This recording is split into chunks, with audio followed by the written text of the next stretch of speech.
UP सरकार में मत्स्य विभाग के मंत्री डॉक्टर संजय निषाद आज हमारे साथ हैं। इनसे कुछ बात करते हैं वर्तमान राजनीति को लेकर क्या होने वाला है। मंत्री जी ये बताएं कि कैबिनेट का विस्तार होने वाला है, कौन से नए चेहरे लिए जाने की उम्मीद है? देखिए, संभावनाओं का खेल को राजनीति कहते हैं और यहाँ कार्य, हमारे एनडीए में कार्य देखा जाता है कि किसका कितना शक्ति है। और बड़े भाई के रूप में भारतीय जनता पार्टी है, जहाँ नड्डा साहब, अमित शाह जी, मोदी जी और माननीय योगी जी जैसे लोग हैं। तो जहाँ उनके जैसे लोग हैं तो हम लोगों को चिंता करने की जरूरत नहीं। जो भी होगा, जो दिशा निर्देश जैसे भी, निश्चित रूप से पार्टी 2024 की तैयारी में हम लोग काम कर रहे हैं, क्योंकि 39 पार्टियों ने माननीय मोदी जी के साथ तय किया कि 330 पार एनडीए सरकार, मोदी जी के नेतृत्व में चुनाव लड़ना है। मोदी जी की उस फिर अर्थव्यवस्था को उन्होंने वादा किया कि 5वें से हम तीसरे पे ले जाएंगे और भारत को भी शक्तिशाली बनाएंगे G20। और जो जन कल्याणकारी नीतियाँ हैं उसके, तो अगर मोदी जी को हम आश्वस्त करके दिल्ली से आए हैं तो हम लोग 24 घंटा काम उनका है और एक ही काम इस समय है कि सारे जटिल समस्याओं का समाधान अगर राजभर को जोड़ा गया है, निश्चित रूप से भैया पहले भी आए थे 2017 में। तो कोई भी पार्टी, कोई नेता अपने समाज के, अपने वर्ग क्षेत्र के समस्याओं के समाधान के लिए आता है, तो उनका भी समस्या वही है, डॉक्टर संजय का भी वही है। तो भैया आए हैं तो निश्चित रूप से दोनों से मिलकर समस्याओं का समाधान करने, बाकी निर्णय भारतीय जनता पार्टी का निर्णय जो करेगी उसका स्वागत है। एक बड़ी चीज़ आ रही है कि ओपी राजभर इसमें जातिगत गणना की बात में अपना पक्ष दिखा रहे हैं, अपनी रुचि दिखा रहे हैं कि जनगणना होनी चाहिए जातिगत। लेकिन कहाँ गिने जाएंगे?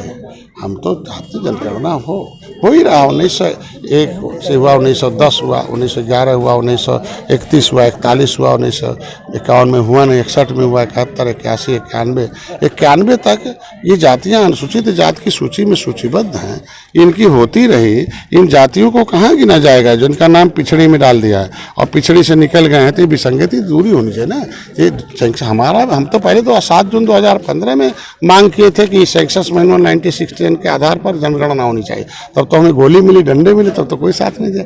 आज भी मैं चाहता हूं कि पहले जो जातियां ये पाइपलाइन में रोड पर हैं, 193 जातियां जिन्होंने देश को आज़ाद कराया, और जो सेंसस मैनुअल 1916 के आधार पर होना चाहिए, पहले विसंगति दूर हो जाए कि कौन जाति किस कैटेगरी में। अखिलेश जी साइकिल यात्रा निकाल रहे हैं, पीडीए में पिछड़े, दलित, अल्पसंख्यक की जगह एक ही जगह अगड़े आ गए हैं, नया प्रचार हो रहा है, क्या कहेंगे? देखिए, राजनीति में कुछ भी बोल सकते हैं, लेकिन अब विपक्ष के पास बयानबाजी के अलावा कुछ रह नहीं गया। पिछड़ों के नाम पर 30 साल सत्ता में, तो उनको कहना चाहिए ना कि हम पिछड़े के लिए काम किए हैं, काम किए, काम, तो काम गिनाना चाहिए ना 30 साल का।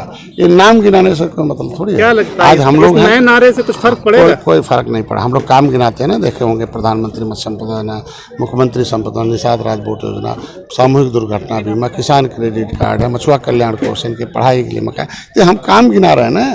तो उनको काम गिनाना चाहिए कि हम तो निषादों के लिए काम करें, इसीलिए हर जाति, हर धर्म के लिए काम हुआ, तो हम लोग काम पर वोट मांगे। क्या कहेंगे इस बार अखिलेश जी की पार्टी के इंडिया को लेकर? क्या कहेंगे? कुछ नहीं, इंडिया गठबंधन में अखिलेश जी का जो इस समय चल रहा है, इसको लेकर क्या कहेंगे? अरे दल तो है, दिल तो नहीं है ना। फोटो तो खिंचा लेते हैं, लेकिन दिल से आवाज़ कैसे निकलती है एक दूसरे के? तो एक दूसरे के अपोजिट जो पार्टी है, 2017 में कांग्रेस के साथ सपा आई थी, हाफ हो गए, और इस बार एक बार और आ जाए तो जो बचा कुछ है साफ हो जाएगा। इंडिया तो ये कह रही है, इंडिया दल के लोग तो कह रहे हैं कि हम एनडीए को साफ कर देंगे। अरे भाई 2017 में देखिए आए थे ना कांग्रेस और सपा, भाई थोड़ा बहुत कांग्रेस का वोट है और सपा का वोट था, तो कांग्रेस का पाप और सपा का साफ। तो एक बार और कांग्रेस और सपा आ जाए तो बचा कुछ है साफ हो जाए। कितनी सीटें जीते 2024 में उम्मीद? देखिए, हम लोगों ने तय कर रखा है कि हम लोग 80 के 80 पर काम कर रहे हैं, क्योंकि हम लोग काम किया है। हम लोग एनडीए के लिए, एनडीए में नेतृत्व, मोदी जी के नेतृत्व में चुनाव लड़ना और उनको प्रधानमंत्री बनाना, उनकी नीतियों को धरातल पर पहुंचाना। यूपी में क्या उम्मीद करते हैं, कितनी? निश्चित रूप से हम 80 के 80 पर काम कर रहे हैं और सफलता मिलेगी। तो ये थे डॉक्टर संजय निषाद जी, इनका ये कहना है कि यूपी में 2024 लोकसभा चुनाव में हम 80 की 80 सीटों पर जीत दर्ज करें।